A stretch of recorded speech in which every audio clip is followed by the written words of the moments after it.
I don't know if it's because it's after the holidays, but there are some really impressive phone sales going on right now. We'll talk about as many of them as I can this week. Motorola's running some impressive sales on some phones that we really like here on the channel. But this one today I wanted to talk about because it's particularly impressive. Link in the description does help the channel. We're going to be talking about the Google Pixel Fold today because right now on Amazon, $545. Yes, that's renewed. I understand that. It's listed in excellent condition. There's a bunch of them. You can return it within the 90 days. You get that Amazon renewed policy. If you don't like certain things about it, you can test it out and make sure it doesn't match that excellent description. But when you're talking everything that you get in the Google Pixel Fold and how much this phone actually delivers now on Android 15. Remember, when we did that update video back in October, that was the main highlight. How Android 15 paired with the already pretty good hardware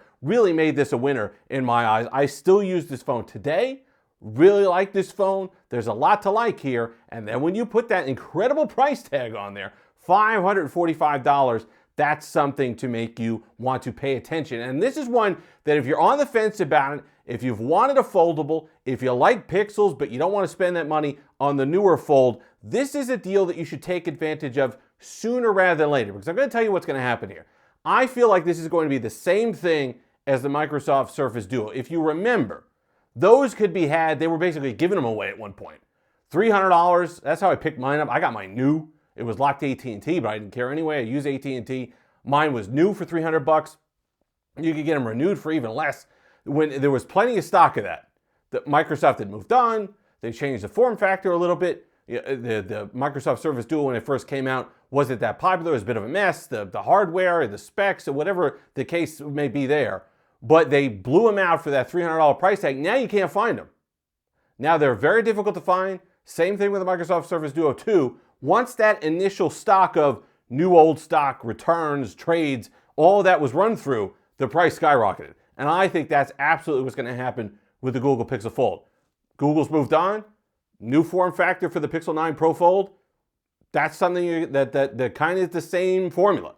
So I think once people rip through the trade-ins and the new old stock and the leftover devices, you're going to see the prices of these start to increase for the ones that are left. But let's talk about what you get, because all my misgivings, right? You could talk about the inside, the internal display. Oh, it doesn't close quite flat. Or it's got the bezels, or it's got a lot of glare on the internal display, or it's only a Tensor G2. And yes, at the time, for $1,600, that was a bit of a letdown. Oh, you know, there were certain things that you could complain about with this particular device. All of those go out the window. All those complaints go long down the road somewhere, never to be heard from again, for $545. Because I'll tell you what, the outer display is, I still think today, and this is why it's disappointing to me, when we talked about the changes on the 9 Pro Fold, it's disappointing to me that Google went with the kind of more taller and slimmer form factor. It basically looks a lot like a OnePlus Open for the 9 Pro Fold. I preferred this a lot. I don't think the hardware was the problem on the Google Pixel Fold. I think this absolutely deserved a rerun. They absolutely should have ran this back, which is better software, better internals. You could have charged the same money, and I think this would have been excellent. I like that squatter display. I like having a wider display on the outside. I get a lot of work done. I could use it. It's fine. But when I need the internal display, I could open it up. And the great thing about it, and why I'm kind of excited for those trifold devices that you're going to see probably later this year or midsummer this year, is that I get kind of that landscape orientation. I know it's kind of glaring there. I get the landscape orientation. I like using, for work, I have to use desktop mode in Chrome for some stuff, for the back-end site for work. I like the experience that I get here better than any other foldable, and that includes the 9 Pro Fold. I like the fact that I have more of a landscape view. I like the fact that I could get more of the website that I'm looking at, get more of desktop-like apps that I'm looking at. It's overall a better, I think, presentation and a better experience on the original Pixel Fold, and that's why I was disappointed that Google changed direction so drastically for the 9 Pro Fold. Here's the other deal. Google has come down and bestowed upon us, us mere peasants, some more software updates for the Pixel Fold. So that this kind of dovetails with everything else they've done with the lineup. Google's kind of extended support or another 2 years for most of the devices in the Pixel lineup, certainly the ones with Tensor chipsets, even the Pixel 6 is going to be getting Android 16 and newer versions of Android. So you're going to get OS updates on your Pixel Fold, your $545 Pixel Fold. You're going to be getting new OS updates until 2028. 3 more years. I think that's really great because unlike the Microsoft Surface Duo that you were picking up for $300, that was a hard deadline. You were going to be out of support in a year or so, 18 months. Nothing Microsoft did. No extensions, no additional support, nothing. Microsoft left town on the Surface Duo. That is not going to happen on the Pixel Fold. So not only are you picking up a device that still is premium hardware, still feels great to open and close, still is a foldable and a solid one at that. That's the other thing too. You know, when you're talking about these renewed foldables or essentially picking up a used fold, you have to take into account durability. And regardless of what you think about the design, this hinge was very solid. Very nice feeling hinge. It's a nice open and close. Mine's held up well. It's gotten a lot of use over the past however long, year, 18 months. This is a really well-built device. So they're going to hold up. If they're in excellent condition, even better if they're new old stock, you're really picking yourself up a deal. You get nice cameras, some of the nicer cameras on a foldable. You get a 5x periscope zoom on a foldable, which is nice. Plus the Pixel Extras, plus Google Gemini stuff kind of creeping down into here. There's a lot to like about this phone.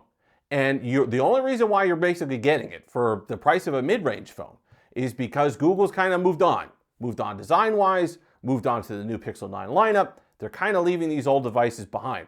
But that's okay, because they're not leaving town as far as software support's concerned, and you're still getting a really, really nice phone at an excellent, excellent discount. The Tensor G2 is not bad either. You know, the battery life, which was initially awful on the Pixel Fold, has been mostly sorted. Google didn't rein in the Tensor G2 battery-wise and efficiency-wise as well as it did the original Tensor. Now, it took them a year to do that. This didn't necessarily get that, but it's better than it was. It's acceptable now. It's well over 5.5 hours of screen on time, so you're not really getting completely hammered there. And if you want to talk about, oh yeah, the charging time, and I understand, look, that may be a problem on devices that are released at $1,600, $1,700. But for $545, I could hand crank charge this, okay? Hamster wheel at that point, and I'd still be okay for $545. So again, link in the description does help the channel. You're getting enough performance. You're getting a solid build. It's got the RAM in here. It's got everything that you're going to want. You're going to really get a productivity beast, especially now you got app pairs. Android 15 is a completely different experience on this phone. So I think that there's a lot to like here. And then when you pair that extremely affordable price tag, I wasn't even going to do this video today. This video was meant to be the OnePlus Open, because that's a more complicated conversation 18 months into its life cycle for still $1,300. $1,000 renewed, we're going to talk about it this week. But with the OnePlus Open 2 coming out, a few $100 more, you're going to get a lot more. I don't think that's the case here when you're talking a price of $545. So I appreciate that. If you've made it this far, this is the last video. Say goodbye to the Christmas tree. This is going to be the last pair of videos. There's another video I'm filming directly after this one that's out. You know, it's been a thing with me, even since I'm a kid. You know, I had a fake tree in my room as a kid. We had a live tree, but I had a fake tree in my room as a kid. And because it was fake, it could be up forever. I would not let my parents take that thing down. I think we would get to March. I think there was a time when basically my parents tricked me. They said they wouldn't take it down and went to school. It was just before Easter break. I came home and it was gone.